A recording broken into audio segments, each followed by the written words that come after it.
Мен ошол Айбек Тураталиевичтин суроосу боюнча менде да суроо пайда болуп атат. Ушу томолой жетим балдар боюнча урматтуу ошол биздин жогорку билим берүү университетинин ректорлору. Биринчиден ратификацияны колдойм.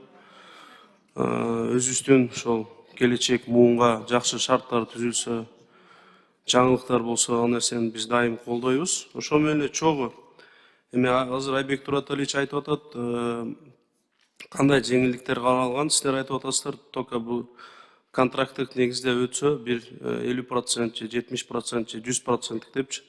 А конкурста кандай буларга бир жеңилдиктер каралган? Эртең мына жалпы республикалык тестированиянын жыйынтыгы чыгат. Естественно, аларда ата-энеси жок болгондуктан жакшы шарт жок. Же болбосо бир баягы жеке менчик образовательный центрлерге окуп, жалпы республикалык тестированияга даярданга мүмкүнчүлүк жок болгондуктан, эми жакшы бааласа жакшы, мүмкүн низкий баал алып калса конкурстан кандай өзүнчө кыласыздарбы аларды, же жалпы эле баары менен бирдей атаандаштык болобу?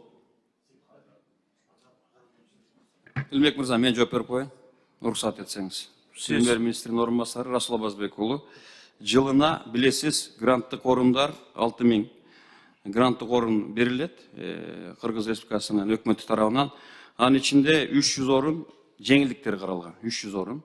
Бул биринчи, экинчи категориядагы майыптыгы бар жарандарга жана жанагындай ата-энеси жок, ата-энесинен ажыраган жарандарга.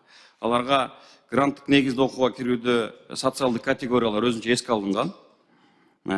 Конкурс ар бир категориянын өзүнчө жүргүзүлөт. Мисалы, биринчи категориядагы майыптыгы бар балдардын арасында, экинчи категориядагы майыптыгы бар балдардын арасында, анан жанагындай ата-энесинен ажыраган балдардын арасында өзүнчө жүргүзүлөт да. Бул жалпы конкурска кирбейт.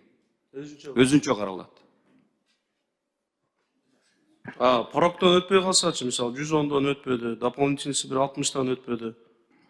Эми билесиз 110 деп ар дайым айтып келип атабыз. Бирок кээ бир окуу жайлар үчүн 100 балга чейин дагы түшүрүп берип жатабыз да, ийкемдүүлүк кылып. Бирок сөзсүз түрдө 110 балдан өтүшү керек. Ал эми пороктон өтпөй калса, биз аларга колледждерге окууга киргенге мүмкүнчүлүк беребиз. Кесиптик лицейлерге окууга киргенге мүмкүнчүлүк беребиз.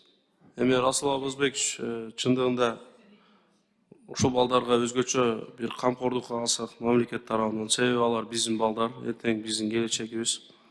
Эми Кудайдын буйругу, тагдырына ошол нерсе жазылган экен, ушундай болуп атат.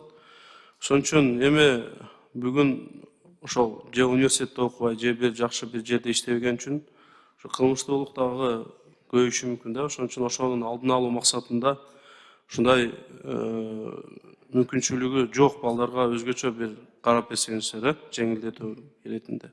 Чоң рахмат. Эске алабыз.